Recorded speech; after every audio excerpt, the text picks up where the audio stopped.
Retro video games have taken players on all kinds of adventures, but few in-game destinations really spark nostalgic joy, like a beach level. From 8-bit islands to early 3D tropical vistas, these sandy stages offered a virtual vacation and often became fan favorites, including a favorite of mine. Ironically though, I don't really like going to beaches like in real life because the sand and it gets stuck in your shoes. But besides that, it's amazing. Anyway, in this deep dive, we will explore the retro beach environments and levels that defined our childhood gaming summers. We will look at them from every angle, design-wise, gameplay-wise, and even the thought process behind their creation. So what gives these pixelated and polygonal beaches their special vibe and atmosphere? How did developers in both Japan and the West approach tropical settings? And what did they say in interviews about, crafting these sunny scenes? So, grab your sunscreen, maybe put on some sunglasses, and let's go. Long before the realistic water shaders and 3D sand, game designers in the 1980s were already hinting at the tropical getaways. 8-bit classics like Wonder Boy, which came out in 1986, and its NES counterpart Adventure Island sets the template. A hero in a grass skirt or primal outfit running across a side-scrolling island full of palm trees, coconuts, and blue ocean backdrop. With limited pixels, these games really still managed to give the feeling of sunny shores. In Adventure Island, for example, the very first stage drops Master Higgins on a bright beach skateboarding and throwing axes at snails and octopi, immediately signaling a light-hearted summer fight to players. It was a welcome contrast to the dark space backgrounds or underground caves of other games. As one writer quips that you probably spent a majority of your vacation not at a real beach, but enjoying the tropical sides of your favorite virtual paradises. But don't get me started on the 16-bit era. During this era, beach levels became even more popular, and as a change of pace and scenery, Sega's Sonic the Hedgehog, which came out in 1981, didn't literally have a beach zone, but its iconic green hill zone with its looping hills, palm trees, and sparkling waterfalls really captured the similar tropical beach spirit vibe. By Sonic 3, which came out in 1994, the game actually begins with Sonic standing on Angel Island's shoreline with a brief serene beach moment before he actually moves into the jungle. On the Nintendo side, Kirby was enjoying island life too.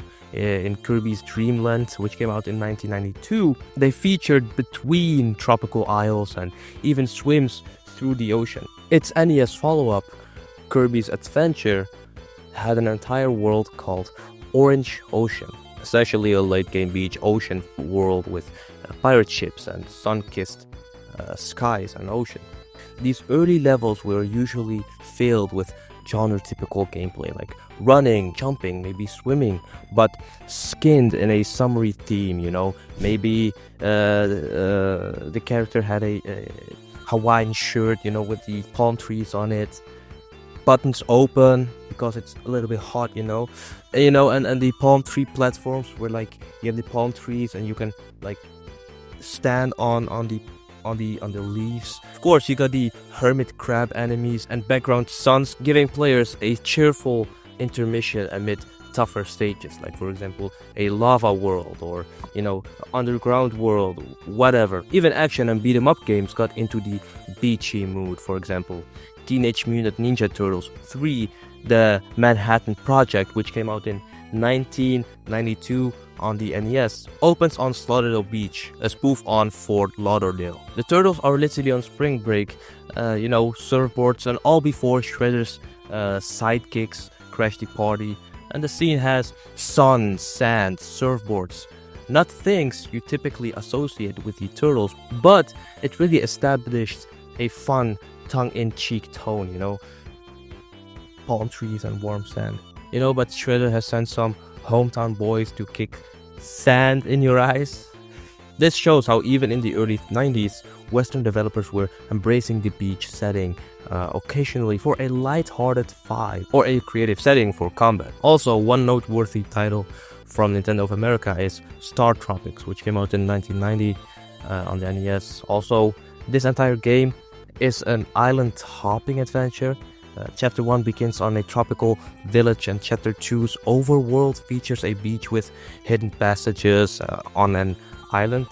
It even involves finding a message in a bottle on the shore, a classic tropical adventure trope. The game wears its Indiana Jones and Goonies inspirations on its sleeve, and its beaches aren't just for atmosphere.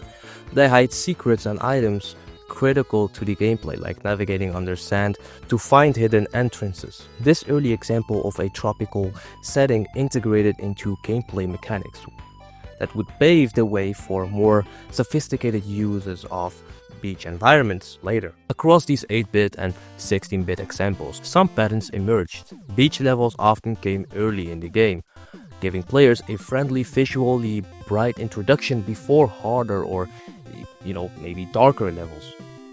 The design was usually straightforward and open, like fitting the flat nature of beaches, providing gentle difficulty. And the atmosphere, even with limited graphics, was really upbeat, bright blue skies, chirpy music, and a sense of vacation, holiday, before the real quest gets serious. The developers behind this learned that players loved this kind of change in scenery. It kept the game world feeling larger and more varied. Like it's really a fresh air of breath. It's really like a breath of fresh air, my bad. By the mid-90s, the tropical level was practically a platformer staple, right alongside the fire level and the ice snow levels. Me personally, I don't really like fire levels, but I do love those snow ice levels. They're actually really amazing. My opinion aside, things were about to get even more immersive with the jump to 3D. When gaming entered the 32-bit and 64-bit era, think about a PlayStation, Nintendo 64. Beach levels truly blossomed, not just as backgrounds, but as 3D worlds you could freely explore. Developers now had a tech to create shimmering blue water, swaying palms, and dynamic skies, and they eagerly showed this off. In fact, by the early 2000s, shimmering water, transparency effects, and dynamic skies were the ultimate flex for consoles like the PlayStation 2, GameCube, and Xbox. Think about, for example, The Legend of Zelda, The Wind Waker. It became a trend that was rooted in the late 90s and pushed up to make worlds look more vivid. The late 90s saw some of the most iconic beach levels appear. And Crash Bandicoot is a really big landmark title that literally starts with the hero crash landing on a beach, which is called Insanity Beach, the first level of Crash Bandicoot. It's really memorable for its golden sand, gentle waves, and jungle cliffs framing the scene, and also those crab enemies and the jungle masks, those exotic colors. Very nice. But this wasn't just for the looks of it. It was a conscious design choice by the developer Naughty Dog, which is also the creator of Uncharted and Last of Us, which is really getting milked out, but that's not the topic of this video. But they wanted an inviting open area to introduce players to, the whole new 3D platforming thing without really overwhelming them. And the bright beach provided clear visibility for the player and a contrast to the dense jungle you enter afterwards. And interestingly, the team even chose Crash's fur color to be orange by testing what colors would really pop against the various backgrounds, like forests, which are green, and beaches, which are a little bit blue, yellow, and also green. And orange was one of the few colors that looked really good on the CRT TVs of the time and didn't blend into the green jungles or, the tan sand. And I also saw an article where they were joking about the fact that certain classic level tropes were avoided entirely by saying that there are no lava levels because, Crash is orange and it would really blend in with the environment. One developer also noted that an orange character on a red lava was nearly invisible, which, kind of makes sense. I don't know why I said it twice. Anyway, beach and island environments, by contrast, were perfect backdrops for their Bandicoot, so much that the entire series revolves around the Wumpa Islands setting. And for players, Insanity Beach was an unforgettable first taste, of the 3D freedom, and you could move towards the ocean, only to be stopped by, of course, an invisible wall, and break tiki crates under palm trees and watch crabs scuttle in the sand as jungle drums played, in the background. It felt like a mini vacation gone awry in the best possible way.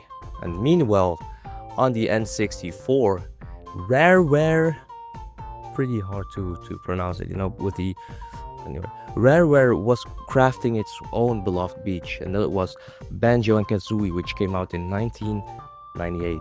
And they featured Treasure Trove Cove as its second world, which is a prized tropical bay with a stranded pirate ship, sandcastles, and a hungry shark named Snacker patrolling the waters.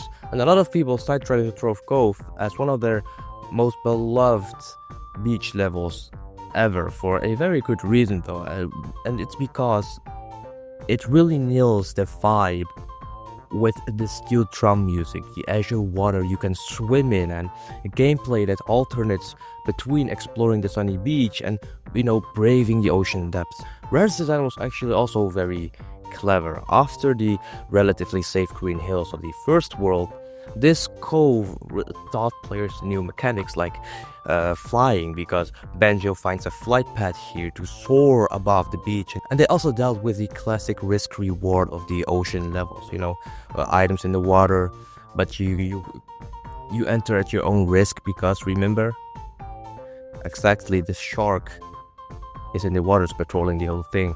The level is constructed in a circular, open-ended fashion, letting you wander the shoreline, climb a lighthouse, or dip into underwater caves at your leisure.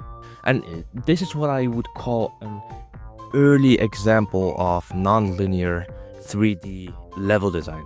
And you can actually see that the studio, which is a UK-based studio, they clearly, drew inspiration from earlier Mario and Sonic tropes, but they gave them a new cheeky twist. For example, the pirate treasure theme layered onto the tropical setting, which is a very nice touch. The result felt both familiar and fresh, which is a tropical playground with a sense of humor. It's worth noting that Banjo's design team included Grant Kirkhope, who composed an infectiously upbeat xylophone and marimba heavy tune for the level, which many 90s kids can still hum by their heart. And that marriage of visuals and music created a vibe that was pure summer fun.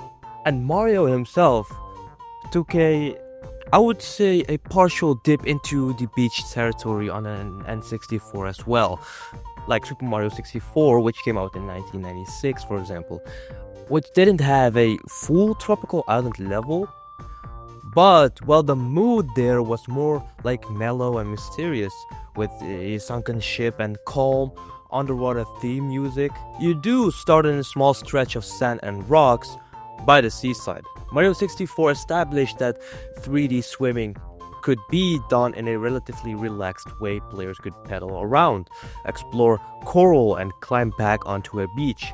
It wasn't really the bombastic sunny outing of later games, but it really showed how even Mario's world included a tranquil shoreline to explore.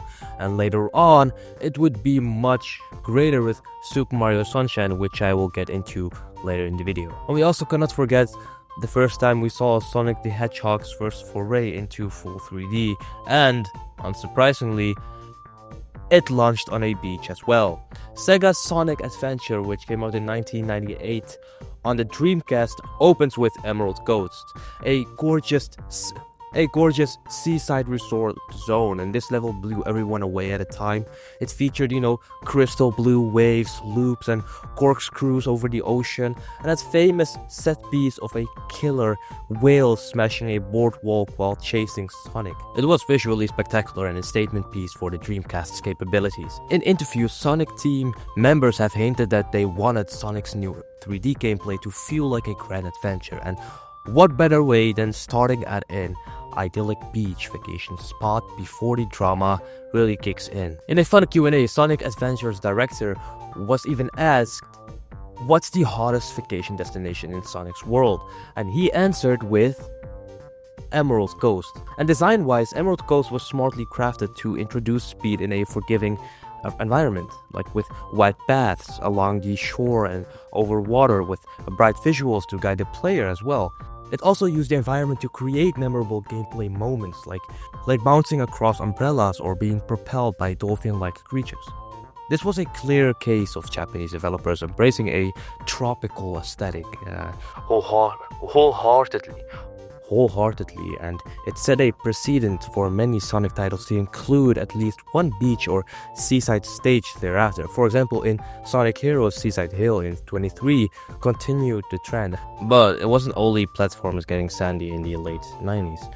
Fighting games showcased beach stages too, primarily to flaunt their graphics. For instance, Tekken 3, which came out in 1997, didn't have a beach, but Tekken 4 2002 featured a beautiful tropical beach level with reflective wet sand, which needs to reflect and give a clear flex of the PS2's graphical muscle with water effects. Likewise, Dead or Alive 2 had Zack Island as a multi-tiered beach arena, which looked so good it later spawned the spin-off Dead or Alive Extreme Beach Volleyball in 2003, which was set on a luxurious island. Anyway, these games were essentially saying look how well we render the sun surf and his skin, and look at the waters waving. Even if they weren't levels, you explore, and they contribute to the overall appeal of tropical settings in gaming around that time. By the end of the 90s, gamers had surfed, raced, fought, and explored across numerous virtual beaches. We saw differences in style, like for example, the Japanese studios tended toward more fantastical, colorful beach environments with unique gameplay twists, whereas the Western studios either went for tongue-in-cheek homages like Banjo's Pirate Cove, LucasArts' pirate parodies, or increasingly for, they would go for realism. That latter direction would explode in the 2000s as technology enabled fully realistic tropical islands, bringing us to the next big wave in beach levels. I would say the 90s had a lot of iconic levels involving with the beach environments. But I think my favorites really are in the early 2000s, because they took beach levels to an absolute new heights and depths, as well as games could finally portray tropical paradises with, semi-realistic beauty. This era saw entire games set on islands and beaches, partly because improved graphics made water lighting and open environments feasible. As noted, consoles like the PS2 and GameCube could do transparency and dynamic skies that older hardware couldn't, and developers eagerly built sunny levels to show off these effects. There was even a sort of mini-era aesthetic called Fruitiger Era, and I would say it's roughly between the 2000 and until 2012, 2013, and it's characterized by clean, bright visuals and optimistic, techie vibes, and the deep blue oceans, glassy things. If I see those default profile pictures from Windows, I want to bite in it. It's kind of hard to explain, but it has this fresh blue, green, turquoise ocean fish vibe. I don't know how to describe it, but think Windows XP Vista wallpapers with beaches, blue skies, and clean, glassy menus. Also, another thing, you see those Fruitiger Era water, the water that's involved in it. I think if I would The first thing I want to drink if I was like deserted on the desert for like 3 weeks. That's not possible. It's an exaggeration, but I would want to drink this first. I think this would rehydrate me immediately with the first sip. A lot of tropical themed games from this time unintentionally, really fit that aesthetic with their glowing sunsets and lens flares over the ocean. And one of the biggest titles of 2002 was Super Mario Sunshine, which came out on GameCube, which really boldly made every level a beach level or close to it. Isle Delfino, the setting of Mario Sunshine, is a sun-drenched tropical island resort with multiple zones, from Gelato Beach with its expansive shoreline and giant sandbird to Noki Bay with its sparkling coral reef waters. The entire concept sprang from the game's new water gun mechanic. The director Yoshiaki Koizumi recounted that it was the water pistol that came to his mind first. The water pistol gameplay reminded him of summer, and then he came to think about a tropical island. So the choice of a beach paradise setting was very deliberate. They wanted Mario's flood water spraying device to feel like a playful summer toy, and thus Mario was effectively placed on the world's most elaborate beach vacation. And this was a twist on the usual approach of giving Mario distinct fire, ice, jungle worlds. Here, Nintendo committed to a cohesive tropical theme to unify, gameplay and atmosphere. Design-wise, Mario Sunshine shows how much thought went into making a beach world engaging. The developers introduced unusual challenges that fit the setting. For example, you had to clean up some goopy pollution on the beach, surfing on a giant blooper squid in the harbor, bouncing on beach umbrellas, and even fighting a boss manta made of water that glides over hotel pools at Serena Beach. They also played with the time of day to change vibes.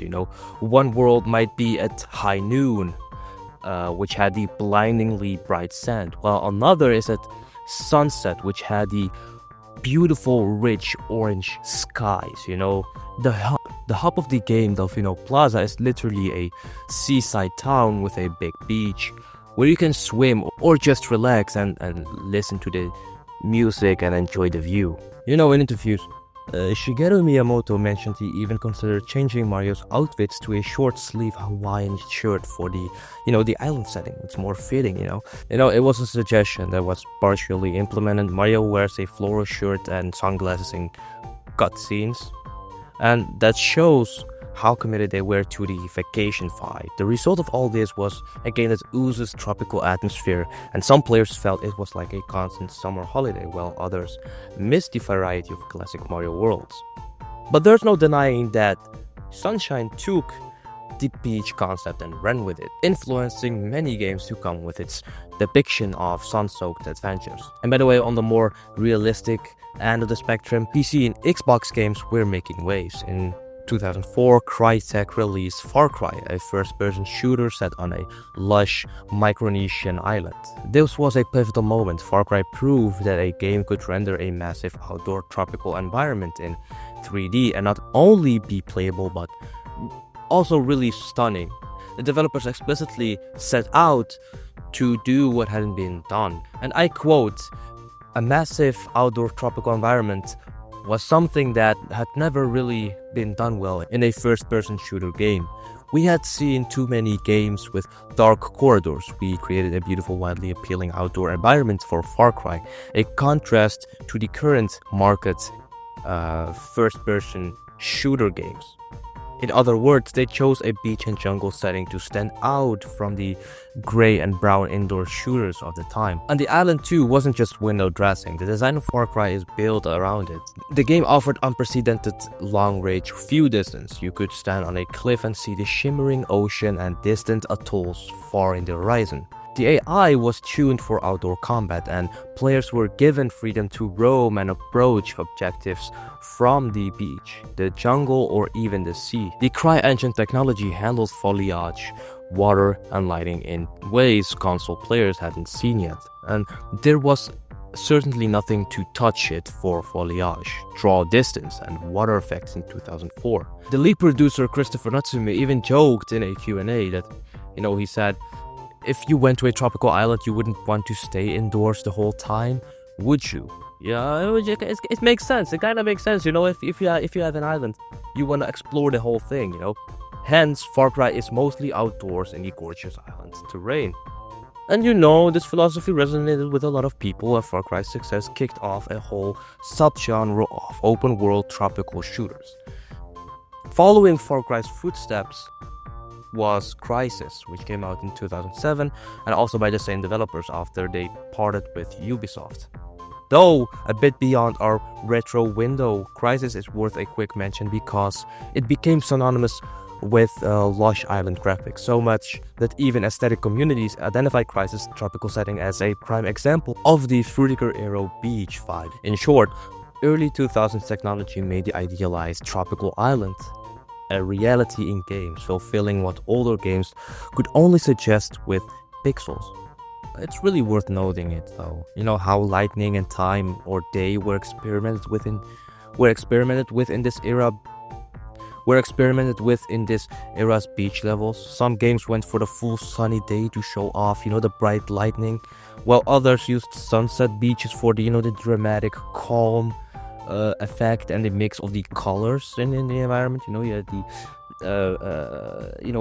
a bit like a yellowish sand, and you have the orange skies, but like there's a transition because it's not, everything's not orange. There's also a bit of blue in the sky.